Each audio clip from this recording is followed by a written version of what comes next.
Hello again everybody, so today I'm back and today we're going to be doing my book haul for the month of March. I've actually, you'll be very surprised to know, been really quite well behaved with the books that I got over the course of March. It's been a much smaller list than normal. A lot of the ones I've got are actually ones I've had free from publishers and things like that. And actually I'm very pleased with myself that I didn't spend a stupid amount of money on books this month. Without further ado then, I'm going to get down into telling you all about the books that I bought in the month of March.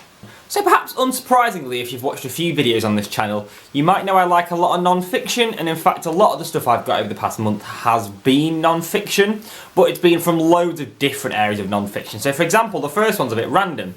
It's Reality is Broken by someone called Professor McGonagall, which I didn't even realise makes me so happy, you don't even know. But it's basically just a book about video games and the role of video games in the modern world and the way they affect society and the way they affect people. And it's just really interesting. I've read quite a lot of these kind of vaguely academic video game books in the past and talked about them quite a bit on here. And it's a really interesting area, combines a load of my interests into one. And I think it's something that there isn't as much conversation about, there aren't as many books about, but actually it's really interesting. And I'm really excited to give this a read and see what it's like. Professor McGonagall, I would never expect you to be writing books about video games, but I am very happy that there is one like this. Continuing the rather random genres, the next is a bit of travel writing. So this is a genre which over the past 2 years, I've probably read one travel writing book, and I read that because it was part of a book award I was doing, not because I chose to read it. But this one, for a few reasons, really grabbed me. It's called Lost Japan, Last Glimpses of Beautiful Japan.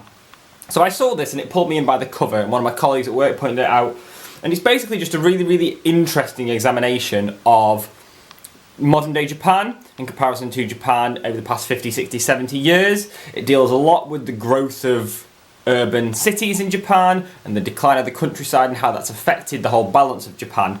And it's basically just lots of lovely little visits to little rural scenes in Japan, and it's a country that I find fascinating. I can't tell you how much I want to go to Japan, and I think this is going to be one that really embodies quite a lot of the things I enjoy, and I think it's something really different, really fresh, and I'm really excited to read it. Next is possibly the most unusual non-fiction book I've bought in a very long time. It's The 24-Hour Wine Expert. So, any of you that know me in real life will know that I like to drink a bit of wine. I genuinely have no idea normally what it is I'm drinking. I know different colours of wine and what that means, and I vaguely know different types of wine and what to expect. But it's always something I've really found fascinating, is how people can just tell so much about a wine from the label, from what's on the bottle, those kinds of things. And this is a book which I'd seen had been really popular at work. It only costs a £5, and it's really short and snappy, and it is this little penguin series that I really, really like. They just really suck me in, even random things like this. So I thought, let's give it a go.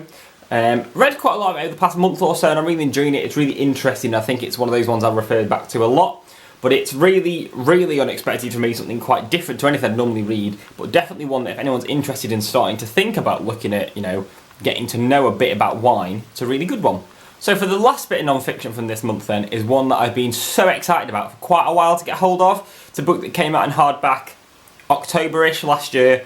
I really wanted to read it then, but it was a genuinely enormous hardback and it's just not practical. So I've been waiting for it to come out in paperback, and it's actually a book that's going to get a ton of coverage, and the publisher sent in an advance copy to our shop and I was on it like a hawk. I can't even tell you how quickly I picked this up. It's SPQR by Mary Beard. So any of you that know me will know that I did a history degree and specialised quite a lot in ancient Rome while I was studying. So it's already a genre which I find fascinating. Obviously Mary Beard's one of the world's foremost classicists, one of the most well-known, and this book got a ton of good reviews. It's a very, very, very comprehensive look at basically Rome all the way up to the point where all of the inhabitants of the empire got citizenship. So it's basically the earlier part that I covered, but it's just meant to be incredible. She does such rich writing with so much detail and so much interesting tidbits in there that I cannot wait to read this. I don't know how reading it will be because it is 500 pages of very small text, but I think it's one that I've been so excited about. I really cannot wait to read it. It should be brilliant. Now, of course, I did have to buy at least one fiction book this month, otherwise I'd have gone a bit crazy non-fiction. And the one I bought this month is actually one that caught my eye a bit randomly. and it's very like the kind of stuff I'd have read when I was younger. It's The Novice by Taran Matharu. So I'd not heard anything about this, don't really know anything about it, but I just looked at the cover, thought, what's this? Looked at the back, read it, and it just sounds exactly like my cup of tea. It kind of draws me back to things like the Sabriel series by Garth Nix, and things like the Bartimaeus trilogy by Jonathan Stroud.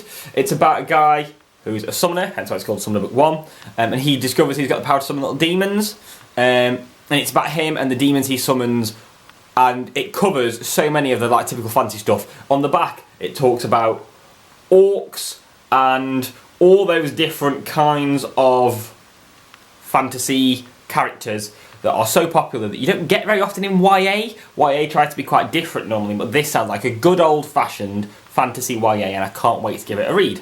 So the last one is something a bit different. These aren't books I've bought. These are books that I'm currently living away from home, and I've still got 100, 150-ish books at home that my mum is very, very, very kindly, but very, very unhappily storing for me, and I'm starting to slowly drib and drag them back to me. And this month, my mum came to visit, and I've asked her to bring back these. Now I'm going to drop all these, I'll try and do this. Ta-da! Oh, close. Harry Potter.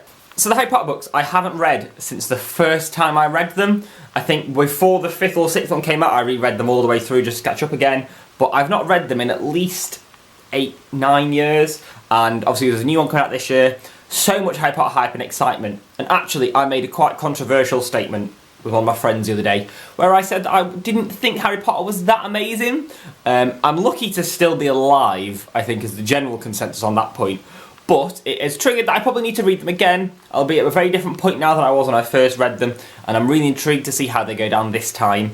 I don't know when I'm going to read them yet. I think I'm going to try and do, in the month of July, I'm going to try and read all 7 Harry Potter books in the space of that month, before the new one comes out on the 31st of that month as well. I think that's a really good way of doing it, just blitz them all in one go, and I'm really excited to get that started. And it's just so nice to have them back here on my shelf to look at. Of all the books I've got, these are possibly the most well-loved in how they look. They've all got nice little broken spines and curled edges, and that normally makes you feel a bit sick, I'll be honest. But in this case, I think it is a sign of how well-loved they are, and how well-read they've been by me and my family, and I'm really excited to give them another go, and I'm really excited to read them all through again. So there we have it, that is my book haul for March. It's a really good, random, eclectic mixture of books. Really glad to have the Harry Potter ones back. I'm really excited to get some of those non-fiction started. Quite a lot of that stuff is going straight into my TBR for April, which I'll be showing you guys in the next week or so. Other than that, I'm really intrigued to know if you've got any suggestions. I do feel like there aren't many things coming out in the next few months that I'm really excited about reading, so I could do with some recommendations of older books to read. Any genre, I honestly don't care. Just stuff that's a bit interesting, or older stuff which I definitely should have read and probably haven't because I'm a terrible person. But any recommendations you guys have got would be really appreciated as we come into a couple of drier months in terms of publishing. Other than that, if you have enjoyed this, please leave a like and subscribe, it's really appreciated. Love getting all the feedback from you guys. I'm really excited to show you what we've got coming on the channel in the next few months. A few very exciting videos which I'm really deep in planning stages for, which should be good for all of you as well. Other than that, thank you so much for watching, and I'll see you soon with my next video.